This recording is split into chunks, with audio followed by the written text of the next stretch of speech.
Փաստորեն հեղաշրջում կատարելու ցանկությամբ։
Անհապաղ ապահովել բնականոն պայմաններ հոկտեմբերի 27-ի պետական հեղաշրջման փորձի քննությունը վարող պետական մարմնի գործունեության համար։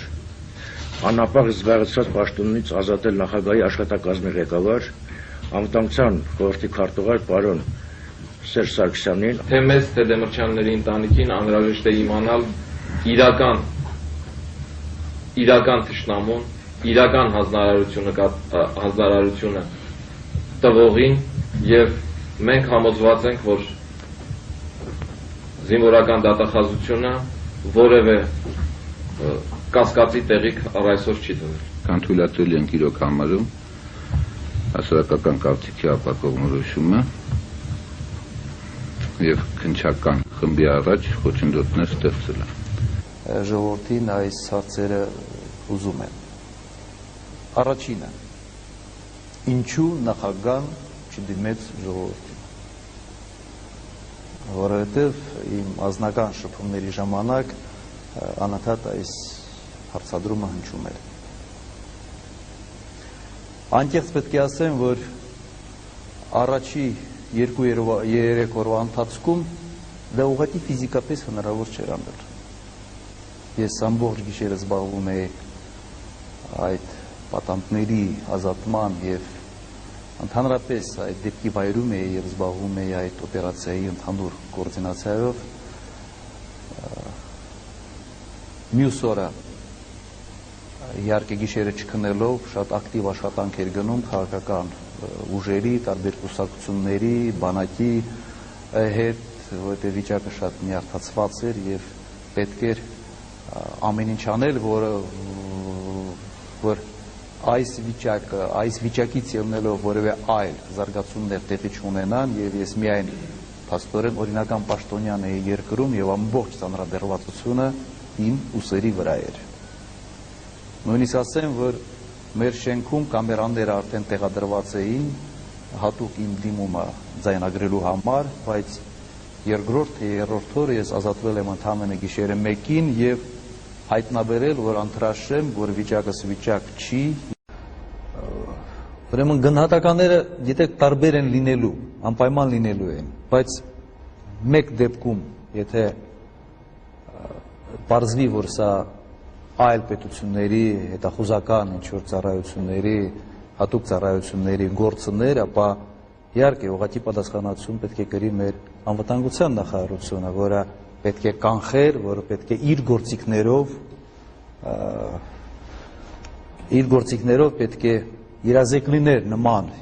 հնարավոր քայլերի վերաբերյալ եւ կանխեր։ Եթե պարզվի, որ դա Հայաստանում ձևավորված ինչ որ կազմակերպված ուժ էր, ճյուղավորված իր կառույցներով,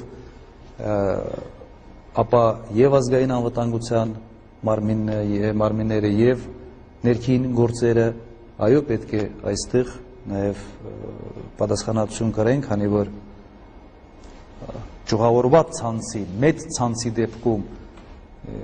հայտնաբերելը եւ կասեցնելը շատ ավելի, այսպես ասենք, շատ ավելի հավանական պետք է լիներ։ Եթե պարզվի, որ սա ուղղակի մի խումբ մարդիկ են, կապված իրար հետ ընտանեկան կապերով, մանկական ընկերությամբ, ուրեմն սա մի բավական սահմանափակ, նաև իրենց շփումներով մի խումբ մարդիկ են, որոնց հրահրել է մեկը, սա մեկ ուրիշ իրավիճակ է։ Եթե պարզվի, որ հրահրող էլ չի եղել ըստ էության, սա լրիվ ուրիշ իրավիճակ է։ Կարելի է ամեն ինչին կասկածով նայել։ Ես էլ բազմաթիվ, այսպես ասեմ, կասկածներ ունեմ մի շարք հարցերի վերաբերյալ։ Բայց կան փաստեր։ Ահաբեկչությունը կատարող անձինք ձերբակալված են լրիվությամբ, կոնկրետ կատարողները։ Եվ կա մի շրջանակ, որոնք մասնակցել են, օգնել են կամ ուղղակի կամ անուղղակի զենք ձեռք բերելու ինչ որ գումարներով եւ այլ եւ այլ։ Մոտ 10 թե 11 մարդ ձերբակալված են։ Եվ չբացահայտել այդ գործը ուղղակի հնարավոր չի։ Ուղղակի ես չեմ տեսնում ոնց չպետք է բացահայտի այդ գործը, քանի որ մարդիկ ձերբակալված են, կատարողները ձերբակալված են, քանի որ ապացույցները կան, սա բացեր արված ամեն ինչ, եւ եթե դուք ուղղակի փորձեք շփվել քննչական մարմինների հետ, մարդկանց հետ, որոնք քննության հետ որևէ կապ ունեին, ապա ես կասեմ, որ նույնիսկ, այսպես ասենք, գյուղի, այսպես հիմա մենք չունենք, բայց ուչաստկովին այս գործը ի վիճակի է վճռականության դեպքում, ցանկության դեպքում բացել։